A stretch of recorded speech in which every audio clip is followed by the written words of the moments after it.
Ammamma's 7th anniversary Dhamaka offers. Shop 599, win 777 exclusive prizes. Order now.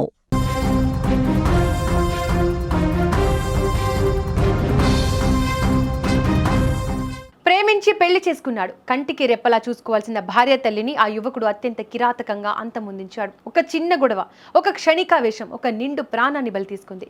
అత్త అని కూడా చూడకుండా హెల్మెట్తో కొట్టి చంపి అది ఒక ప్రమాదంగా చిత్రీకరించాలని చూసిన అల్లుడి పాపం పండింది. సీసీ ఫుటేజ్ రూపంలో దొరికిన ఆధారాలు అతడి అసలు రంగును బయటపెట్టాయి. చెంగిచెర్ల ఆర్టీసీ కాలనీకి చెందిన కొల్ల అరుణ అనే 39 ఏళ్ల మహిళకు 2 కూతుళ్లు ఉన్నారు. అయితే చిన్న కుమార్తె కావ్య గతేడాది కరీంనగర్కు చెందిన కర్రు స్నేహితును ప్రేమించి పెళ్లి చేసుకుంది. వీరిద్దరి పెళ్లి జరిగినప్పటి నుంచి అంత బాగానే ఉందని అందరూ అనుకున్నారు. కానీ స్నేహితు మనసులో మాత్రం ఏదో అసంతృప్తి దాగి ఉంది. తాను ఒక పెద్ద కంపెనీలో ఆఫీసర్ని అని, తన భార్య మాత్రం చిన్న చిన్న విషయాలకే అలుగుతోందని అతను తరచూ భావించేవాడు. అదే క్రమంలో గత నెల 29వ తేదీ రాత్రి అరుణకు ఫోన్ చేసిన స్నేహిత్ తన అసహనాన్ని వెళ్లగక్కాడు.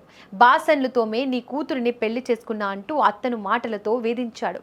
ఈ గొడవ జరిగిన మరుసటి రోజే ఊహించని దారుణం జరిగిపోయింది. మధ్యాహ్న సమయంలో అరుణ దుకాణానికి వెళ్లి వస్తుండగా స్నేహిత్ ఆమెను కలిశాడు. బైక్పై డ్రాప్ చేస్తానని నమ్మించి ఆమెను ఎక్కించుకున్నాడు. కానీ ప్రయాణంలో ఇద్దరి మధ్య మళ్లీ వాగ్వాదం మొదలైంది. ఈ క్రమంలోనే ఆగ్రహానికి లోనైన స్నేహిత్ కదులుతున్న బైక్ పైనే తన దగ్గర ఉన్న హెల్మెట్తో అరుణ తలపై బలంగా కొట్టాడు. ఆ దెబ్బకు ఆమె బైక్ పై నుంచి కింద పడిపోయింది. తలకు తీవ్ర గాయం కావడంతో ఆమె స్పృహ కోల్పోయింది. వెంటనే అల్లుడు స్నేహిత్ ఒక నాటకానికి తెరలేపాడు.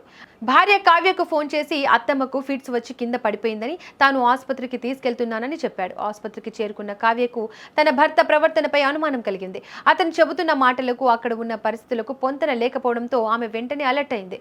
ఘటన జరిగిన హనుమాన్ ఆలయ సమీపంలోని సీసీ ఫుటేజ్లను పరిశీలించగా అసలు నిజం బయటపడింది. స్నేహిత్ తన తల్లిని హెల్మెట్తో కొట్టడం వల్లే ఆమె కింద పడిపోయినట్లు స్పష్టంగా కనిపించింది. ఆసుపత్రిలో చికిత్స పొందుతూ అరుణ మృతి చెందడంతో కావ్య తన భర్తపైనే పోలీసులకు ఫిర్యాదు చేసింది. పోలీసులు కేసు నమోదు చేసి దర్యాప్తు చేస్తున్నారు. మమకారంతో అల్లుడిని నమ్మిన అత్తకు ఆ అల్లుడే యముడిగా మారడం ఆ ప్రాంతంలో అందరినీ కలిచివేసింది.